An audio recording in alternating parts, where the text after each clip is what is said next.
Taiwan's vice presidential candidates faced off in a televised debate on Monday.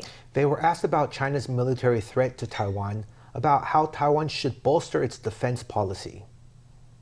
台湾的国防预算在这8年从3500多亿到现在的6000亿啊，其实占台湾的 GDP 才将近2.5%。 Over the last 8 years, Taiwan's defense spending has grown from over 350 billion NT to 600 billion NT. But actually, that only accounts for about 2.5% of Taiwan's GDP.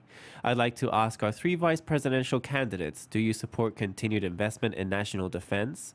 Which areas would you strengthen? 国防最大的愿景是备战而不畏畏战，能战而不求战。 The greatest goal of national defense is to ensure that we're prepared for war, that we don't fear war, and that we can fight a war without seeking conflict. We believe that defense spending should be increased to 3% of the GDP. 源头打击。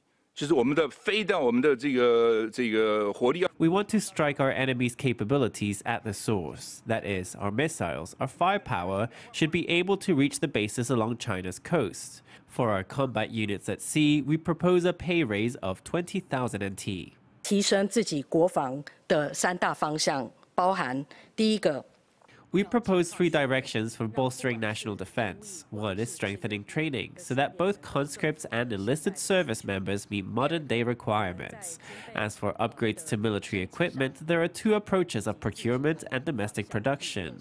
We aim to cooperate with like-minded nations to form a deterrent. Our goal is not to wage war, but to ensure peace across the Taiwan Strait. The candidates were asked how, if elected, they would use their role as VP to expand diplomacy and improve cross-strait relations.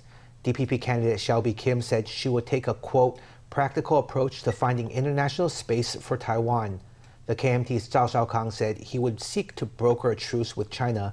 As for Hsin-ying of the Taiwan People's Party, she proposed reaching out to the world by forging bilateral agreements and harmonizing Taiwan's laws and regulations with global standards.